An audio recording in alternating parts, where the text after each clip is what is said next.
My parents believe in signs. They believe that when you work hard and keep your head down, the universe opens doors. They believe that America rewards effort, that sacrifice always turns into success. They believe this because they had to believe it.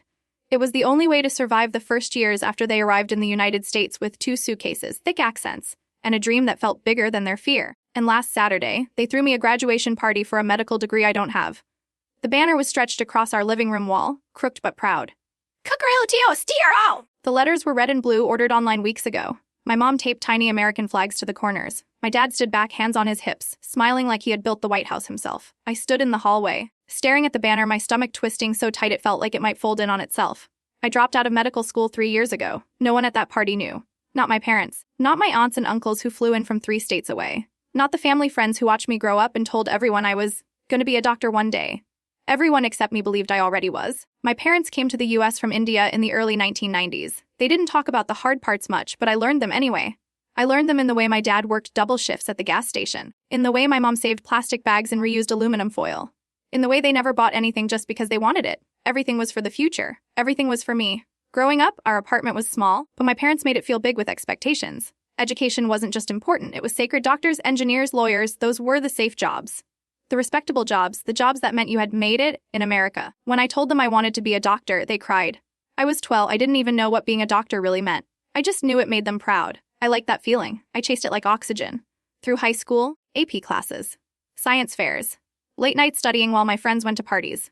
My parents bragged about me to everyone. He will go to medical school, they said, like it was already done. When I got accepted to a well-known medical school in the Midwest, my parents framed the acceptance letter. My mom showed it to strangers at the grocery store. My dad called relatives back home and spoke louder than usual. Like volume could carry success across oceans, I moved out with 2 suitcases, just like them. The first year of med school was brutal but manageable. Long hours, endless material, constant pressure. Everyone said it was normal to feel overwhelmed. If it was easy, everyone would do it, my classmates joked. I told myself the same thing. The second year was worse. The pressure didn't just sit on my shoulders, it settled into my chest. I started waking up tired. Not just physically tired, but tired in a deeper way. Like something inside me was shutting down. I stopped enjoying anything. I stopped calling home as often. When my mom asked if I was eating enough, I lied. When my dad asked if classes were going well, I said yes.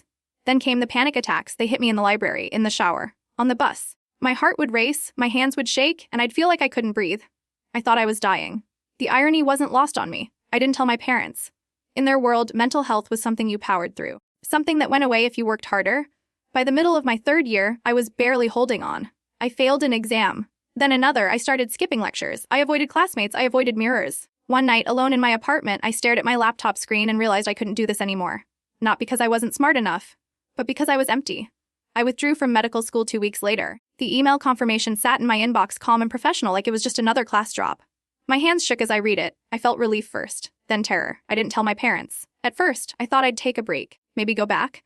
So when my parents called, I pretended everything was normal. I talked about rotations I wasn't doing. Professors I hadn't seen in months. The lie grew. I moved to a smaller apartment. I got a job as a research assistant. It paid the bills. It kept me close enough to medicine that my lies sounded real. Every phone call was a performance. Busy, I'd say, almost done now. My parents believed me because they wanted to. Because the story made sense. Because the alternative was unthinkable. Years passed. I built a life on half-truths. I learned how to sound confident while feeling like a fraud. I learned how to live with the constant fear that everything would collapse. Then, 6 months ago, my dad called me with excitement in his voice. "We should start planning your graduation," he said. My chest tightened. I tried to change the subject. I said it was too early. He laughed. "Never too early," he said. "We have waited our whole life." Behind him, I could hear my mom talking to someone, probably already telling them the news. That night, I didn't sleep. I thought about telling them the truth. I rehearsed the words. I imagined their faces falling, the disappointment, the silence. I imagined my mom blaming herself, my dad asking where he went wrong. I didn't say anything. The party plans grew fast. Invitations sent. Food ordered. A cake designed with a stethoscope made of frosting. Every step forward made it harder to stop. On the day of the party, I arrived at my parents' house early, hoping, stupidly, that something would go wrong, that the power would go out, that people would cancel. Instead, the house smelled like spices and sugar. Music played softly in the background. My mom wore a new sari she had saved for a special day. My dad kept checking his phone, smiling at messages from guests. My mom said, touching my face. Her eyes were wet. "All those years, we are so proud." The words hit me harder than any exam ever had. People arrived with gifts. Speeches about sacrifice and success. Stories about how I inspired younger cousins. I smiled, I nodded. I thanked everyone. Inside, I was breaking. When it was time to cut the cake, my dad tapped his glass for attention. The room went quiet. "I came to this country with nothing," he said. Today, my son stands as proof that the American dream is real. My vision blurred. I couldn't let him finish. I said. My voice sounded strange, like it didn't belong to me. Everyone turned toward me. Phones came out, ready to record the moment. My parents beamed. I didn't graduate, I said. The silence was instant and heavy. I dropped out of medical school 3 years ago.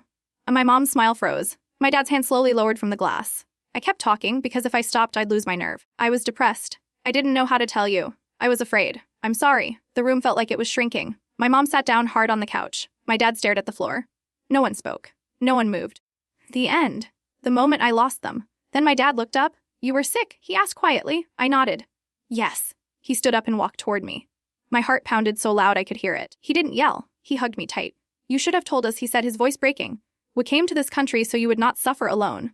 My mom joined us, crying into my shoulder. The party ended early. The banner came down.